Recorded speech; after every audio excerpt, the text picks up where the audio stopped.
akkaawuntiin imoo keessanii fageenya irraa xalafamee wanni isin dalagdan hundi ilaalamaa jiraachuu danda'a. Karaa biraatiin immoo isinis imoo nama biraa hidhachuu dandeessu jechuudha. Barumsa irraa keessatti imoon keenya nama biraatiin hidhatamuu isaa akkamiin baruu dandeenya? Imoon keenya nama biraatiin akka hin hidhatamne gochuuf hoo maal nu barbaachisa kan jedhuu fi imoo nama biraa hidhachuu waliin ilaallaa. Ashama harka fuunee bakka gara chaanala Jundii Teek nagaan dhuftan jechaa barumsa itti fayyadama sooshaal miidiyaa hunda chaanala kanarraa argachuu dandeessu. Namoonni haaraa taatan sabskiraayibara gurraachomte tana irraa balleessaa isiniin jechaa amma garma viidiyootiin isin dabarsa. Egaa imoon keenya xalafamuu fi xalafamuu dhabuu addaan baafachuudhaaf jalqaba gara akkaawuntii imoo keenyaa deemna. Gara akkaawuntii imoo keenyaa deemuudhaan imoo keenya ragattu kanneen imoo keenya bananna jechaadha. Haala kanaan imoo keenya banannee jirra. Imoo keenya erga banannee booda gara harka bitaatiin gara gubbaa kanaa akkuma isin agartan piroofaayilii keenyaatu jira. Mallattoo piroofaayilii kanarra gattu qannaa jechaadha. Mallattoo piroofaayilii kanarra gattu qannaa. Akkuma isin agartan fuula kanatti nu fida. Fuulli kun waa hedduu of keessaa qaba jechaadha. Fuula kanarraa gama gadii gaddeebinee maal argannaa? Settings kan jedhu kana argannaa jechaadha. Settings kan jedhu argannaa. Settings kan jedhu kanarra gattu qannaa jechaadha. Settings kan jedhu yeroo gattu qannu fuula kanatti nu fida. Fuulli kun akkuma isin agartan waa hedduu ofirraa qaba. As keessaa gara gadii kana gaddeebnee maal argannaa? Manage device kan jedhu kana argannaa jechaadha. Manage device kan jedhu kana argannaa. So manage device kan jedhu kanarra gattu qannaa jechaadha yeroo ta'u. Egaa akkuma agartan manage device kan jedhu naabanii jira fuulli kun jechaadha. Fuulli manage device jedhu kun yeroo banu multi device kan jedhu kana argannaa. Multi device jechuun akkaawuntii imoo keessanii yeroo takkatti moobaayilaa yookaan silkii 3 fi 4 irraa seenuu dandeessanii jechuudha. Akka isin akkasii seentan isin taasisa. Kanaaf yeroo takkatti silkii 2-3 gara imoo keessanii seenuudhaaf isin fayyada jechaadha multi device kan jedhu kun. Amma silkii kiyya kanarratti multi device kan jedhu kun on ta'ee jira. Off godhuu dandeessanii jechaadha multi device kan jedhu kan. Egaa amma multi device kan jedhu kana jalaa maal argannaa? Silkii nuti ittiin gara imoo keenyaa seenneetu as jala jira jechaadha. Amma akkuma agartan kana silkii lamatu as jala jira. Moodela silkiidhaa. Moodela silkii keessanii isin hundinuu nu beektanii so moodela silkii keessanii ilaaltanii silkii keessan addaan baafachuu dandeessu jechuudha. Silkiin tun currently onlineidha. Ammaan tana kan imoodhaan seenee itti fayyadamaa jiru jechuudha. Iddoon isaa ammoo Itoophiyaa jaa.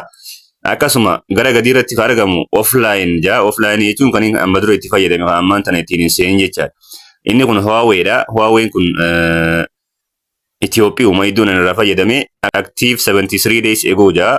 Guyyaa 73 dura ittiin seentee turtee jeenatti agarsiisa jechaadha. So as jalatti silkiin kun lachuu kiyya ta'uu ni beeka jechuudha ammaan tana. Silkiin isin hin beekne moodelli silkii isin hin beekne as jala yoo jiraate takka ammoo silkiin isin agartanii hin beekne as jala yoo jiraate imoo keessan namaatu isin waliin fayyadamaa jira jechaadha. Nama biraatiitu isin waliin fayyadamaa jiraachuu agarsiisa jechaadha. Kanaafuu jala remove godhuu qabdu jechuudha nama isin waliin fayyadamaa jiru kana.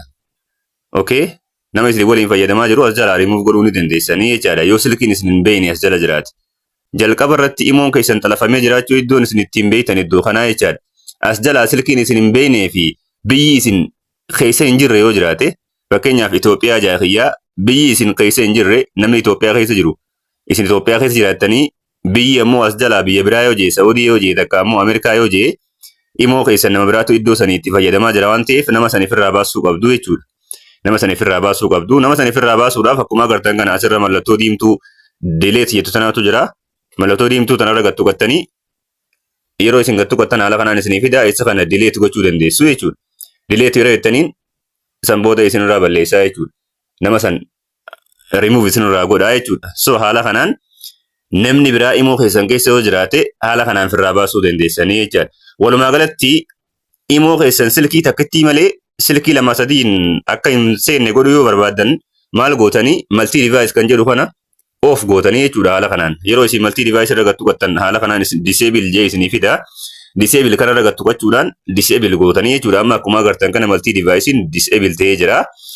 Amma silkii tiyya takkittii gara gubbaa jirtu kana qofaaniin gana imoo kiyya seenuu danda'a malee silkii biraatiin yeroo takkatti silkii 2-3 imoo kiyya seenuu hin danda'u jechuudha. Kanaafuu wanni irra gaarii multi device kan jedhu kanaafu off godhuutu irra gaariidha jechaadha. Multi device kana on yoo goone akka tasaa taanee silkii nama biraatiin illee yoo seennu taate yeroo nuti irraanfannee biraa deemne namni san silkii saniin imoo keenyatti fayyadamuu danda'a jechaadha. Kanaafuu isa kana sirreeffachuu qabnaa jechaadha. Akka isteeppii tana jalqaba sirreeffachuu qabnaa jechaadha. Okay, kana fakkaataa. Amma gara qabxii lammadaatti isin dabarsaa. Qabxiin lammadaa maali jennaan? Imoo keessan akka namni tasumaa isin waliin fayyadamuu hin dandeenye godhuudhaaf yookaan ammoo two step verification isaa on godhachuudhaaf waan godhuu qabnutu jira jechaadha. Garasitti deemuudhaaf maal goonaa? Yeroo takka if duuba as deebinaa jechaadha. Mallattoo arrowii if duuba deebisu kana tuquudhaan baak arrowii kana tuyne yeroo takka if duuba as deebinaa haala kanaanii. Yeroo haala kanaan if duuba as deebinu wantoota kana agarraa.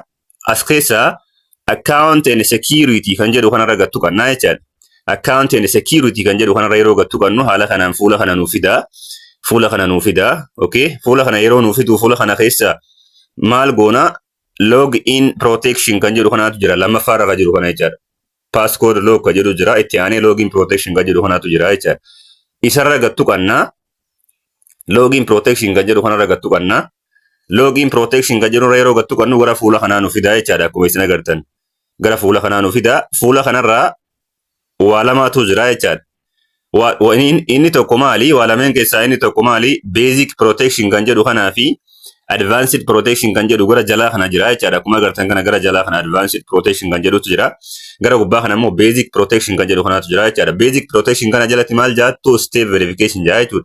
Basic protection kana on godhuu qabna. Yoo san ta'uu baates advanced protection kana on godhuu qabna jechaadha. Kanaafuu basic protection kana on godhuudhaaf akkuma agartan kana enable godhuu dandeenya jechuudha. Kanaaf basic protection kana on godhuu dandeenya. Akkuma isin agartan kana amma basic protection kana on godheetiin jira. So basic protection kana yeroo on goonu imoo keenya namni biraa itti fayyadamuu hin danda'u jechuudha nu waliin. Namni biraa itti fayyadamuu hin danda'u. Akkasuma ammallee gad deemnee advanced protection kana irra gattu qabna. Advanced protection irra yeroo gattu qabnu haala kanaan nuuf fida jechaadha. Yoo siimiin isin akkaawuntii imoo keessanii ittiin banattan silkii keessan keessa jiraate optionii kana fayyadamuun baay'ee barbaachisaadha jechaadha. Advanced protection kan jedhu kana on godhachuun baay'ee barbaachisaadha. Yoo siimii ittiin imoo keessan bantan silkii keessan kana keessaa hin qabaanne immoo basic protection qofa on godhuu qabdu jechuudha. Kanaafuu anamma siimii as keessaa hin qaba waan ta'eef advanced protection kan jedhu kanas on godhaa jechaadha. Advanced protection kan jedhu kana enable godhuudhaaf yeroo isin ragattu qattan haala kanaan isiniif fida. Yeroo inni haala kanaan isiniif fidu maal gootanii enable kan jedhu kana ragattu hitanii jechaadha. Enable kan jedhu ragattu hinaa. San booda permissionii nu gaafata. San booda okay jennaanii jechaadha. Okay jennaanii. San booda imoon silkii keenya irratti bilbiluu danda'a. Aloo jennaanii. Aloo jennaan jechuudha. San booda imoon gara silkii keenyaa bilbiluu jira jechaadha. Gara silkii keenyaa bilbiluu jira.